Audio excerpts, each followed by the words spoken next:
नमस्कार दोस्तों, welcome to our channel श्रद्धा मल्लिक। हरे घोड़े की कहानी अकबर और बीरबल की। एक शाम राजा अकबर अपने प्रिय बीरबल के साथ अपने शाही बगीचे की सैर के लिए निकले। वह बगीचा बहुत ही शानदार था।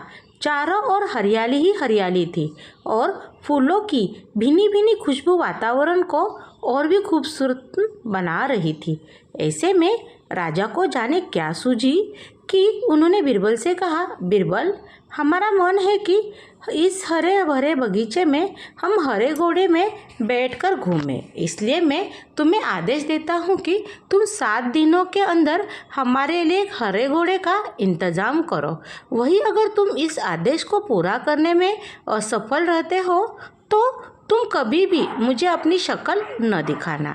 इस बात से राजा व बीरबल दोनों वाकिफ थे कि आज तक दुनिया में हरे रंग का घोड़ा नहीं हुआ है।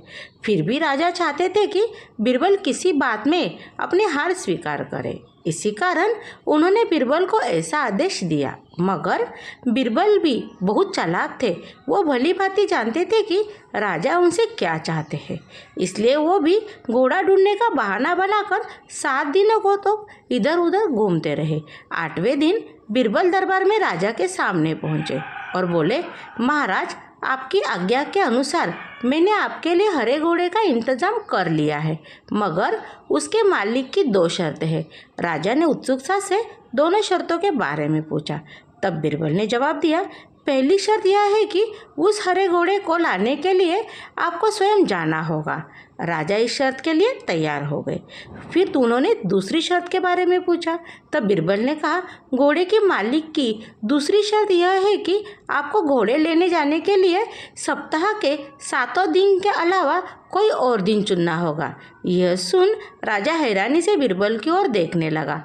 तब बीरबल ने बड़ी सहजता से जवाब दिया, महाराज, घोड़े का मालिक कहता है कि हरे रंग के खास घोड़े को लाने के लिए उसकी खास शर्तों को मानना ही होगा। राजा अकबर बीरबल की ये चतुराई भरी बात सुनकर खुश हो गए और मान गए कि बीरबल से उसकी हार मनवाना वाकई ही बहुत मुश्किल काम है। कहानी से सीख। यह कहानी हमें यह सिखाती है कि सही सूझबूझ और समझदारी के साथ नामुमकिन लगने वाले काम को भी आसानी से किया जा सकता है। Thank you. Please like, share and subscribe.